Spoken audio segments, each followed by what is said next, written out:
Hello everyone, my name is Dr. Pooja. I am a BNYS doctor and currently working in Jyoti Vidyapeeth Women's University. Today we are going to talk about hernia. So we'll discuss about the hernia and then we'll go for holistic management. So what is hernia?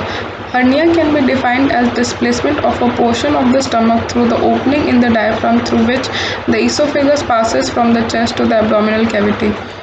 In this disease, a part of the upper wall of the stomach protrudes through the diaphragm at the point where the gullet passes from the chest area to the abdominal area. The diaphragm is a large dome-shaped muscle dividing the chest from the abdominal cavity.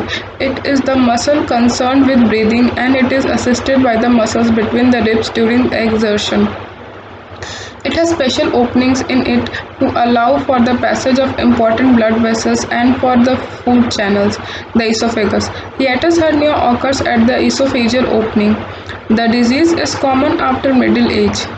It is estimated that about half the people above 60 years of age suffer from it. Although most of them may not have any symptoms, the correct diagnosis of hernia can be arrived at by means of barium Mill X-ray test. Symptoms. Hiatus hernia is characterized by pain in certain areas. The most common area are behind the breastbone at the nipple level and lower, at the end of the breastbone. Pain may also occur on the left chest and this is often mistaken for angina. Other areas of pain are the base of the throat, right lower ribs and behind the right shoulder blade. The pain increases when the patient stoops with efforts and lie down. Other symptoms of this disease are heartburn, especially after a meal, a feeling of fullness and bloatedness, flatulence and discomfort on swallowing. Causes. The chief cause of the mechanical defect associated with the hernia is faulty diet. The consumption of white flour, refined sugar, and products made from them, such as cakes, pastries, biscuits, and white bread, as well as preservatives and flavoring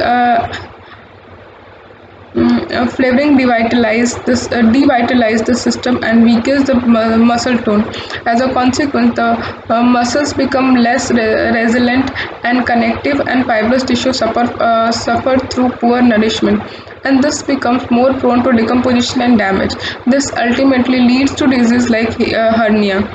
Drinks like tea, coffee, alcohol also affect the mucous lining of the stomach and irritate the digestive tract. These drinks, when taken with meals, encourage fermentation and produces gas. This increases the distension of the stomach, causing pressure against the diaphragm and the esophageal opening, and greatly increases the risk of herniation. Other causes of hernia include sedentary occupations without sensible exercise, overweight resulting from overeating, smoking, shallow breathing, and mental and emotional tensions. Treatment. In the beginning of the treatment, it would be advisable to raise the head end of the bed by placing bricks below the legs of the bed.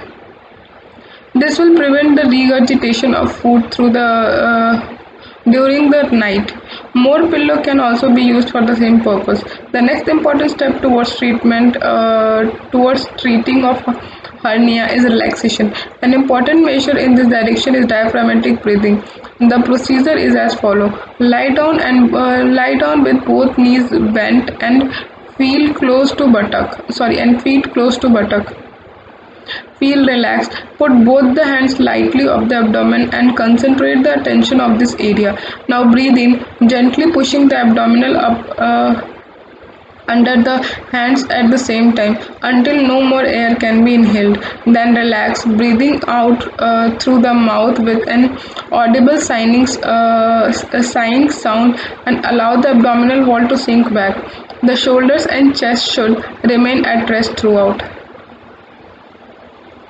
It is important to be able to relax at any time and thereby prevent building up of physical and mental tension which may cause actual physical symptoms.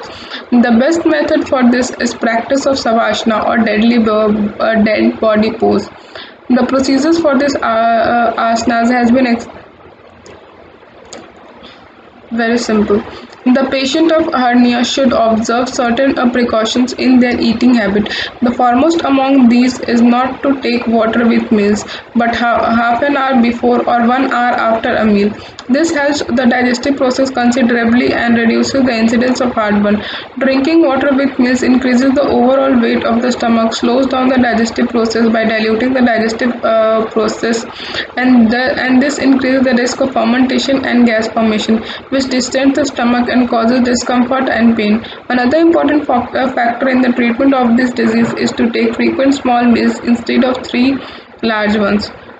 Uh, Thorough mastication of foods is also essential, both to break up the food into the smaller particles and to slow down the rate of intake.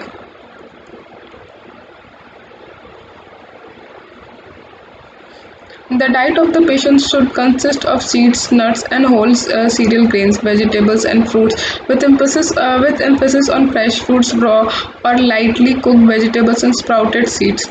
The food should be avoided, or the foods which should be avoided are over processed foods like white bread and sugar, cakes and biscuits, rice puddings, and overcooked vegetables. At least 50% of the diet should consist of fruits and vegetables, and the remaining 50% of proteins, carbohydrates, and fats.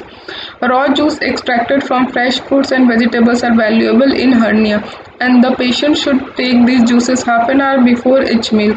Carrot juice is especially beneficial as it has a very restorative effect and is rich in vitamin A and calcium. It is an alkaline food which soothes the stomach. All juices should be diluted with water on a 50-50 basis as they are concentrated. The hot drink should always be allowed to cool a little before taking.